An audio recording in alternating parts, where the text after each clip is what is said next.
Attaché Das ji, waste Bengal.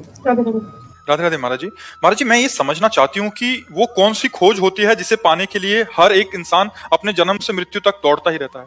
सुख, शांति, प्यार, ये जो तीन शब्द कहे इन पर विचार कर लो।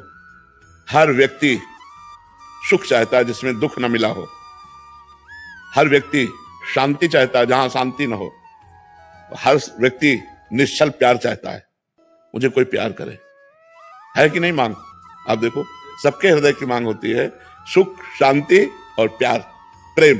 और ये तीनों सिर्फ भगवान से मिलते हैं, यहां नहीं मिल सकते, यहां नहीं मिल सकते। यहां अगर हम रुपए में सुख चाहे तो चाहे जितना रुपया जमा कर लो, रुपए में सुख नहीं है।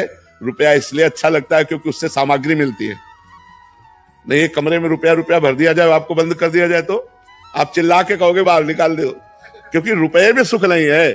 रुपये से सामग्री मिलती है, और सामग्री हमें प्यार है, उसको खाना पीना देखना सुनना, इसलिए सुख। और वो प्यार इंद्रियों को है, और इंद्रियों के भोगों में कभी शांति, सुख और प्यार है नहीं। इसलिए सबकी खोज है एक अविनाशी सुख, एक शाश्वत शांति, और एक ऐसा प्यारा जो केवल मुझे प्यार करे, मेरे लिए प्यार करे। ऐसा यहां है नहीं। यहां अपने लिए प्यार करने वाला है, ये प्यार नहीं हुआ। प्यार की भाषा तत्सुख होती है। प्यार शब्द होता है तत्सुख, जिसमें मेरा प्यारा सुखी हो, चाहे मुझे प्राण देना पड़े, वो केवल भगवान करते हैं। तो ये तीनों बातें भगवान की खोज कर रहे हैं। सुख, शांति और प्रेम ये भगवान में है, इसलिए हर जीव उसी परमात्मा की खोज कर रहा है। हमें लगता है ये हम भोग लें तो सुखी हो जाएंगे, लेकिन उसको कोई भोग रहा है और वो तीसरे की तरफ देख रहा है, और तीसरा जहां देख रहा है उसको भी कोई भोग रहा है, लेकिन वो भी असंतुष्ट है। इसका मतलब है भोगों में सुख नहीं है, शांति नहीं है, प्यार नहीं है। प्यार है तो परमात्मा में है, सुख है तो परमात्मा में है, शांति है तो परमात्मा में है।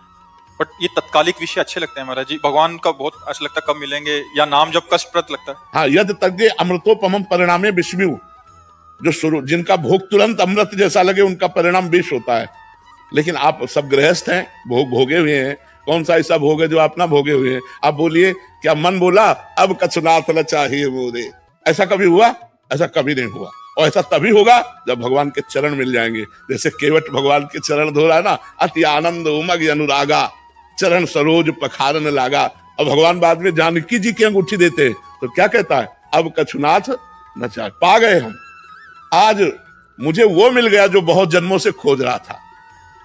बहुत काल में कीन मंजूरी, आज दीन सब विधि भल पूरी। अब कछुनाथ न चाहिए मोरे, दीन दयाल अनुग्रह तोरे। आपकी कृपा हो गई प्रभु, आप मिल गए, मुझे कुछ नहीं चाहिए। ये तभी बात आएगी जब भगवान मिलेंगे कि मुझे कुछ नहीं चाहिए। नहीं तो चाहिए, ये चाहिए, वो चाहिए, और चाह बढ़ती ही चली जा रही है। जो चाह पूर्ण हो गई तो उससे हमारा काम नहीं बना, हम और चाह कर रहे हैं। चाह करते करते मर जाते, फिर नया जन्म होता है, फिर वही चाह, फिर नया जन्म। ऐसे कितना कल्प व्यतीत हो गया हमको भटकते हुए। अब हमें थोड़ा विचार करना चाहिए कि हमारी मांग क्या है।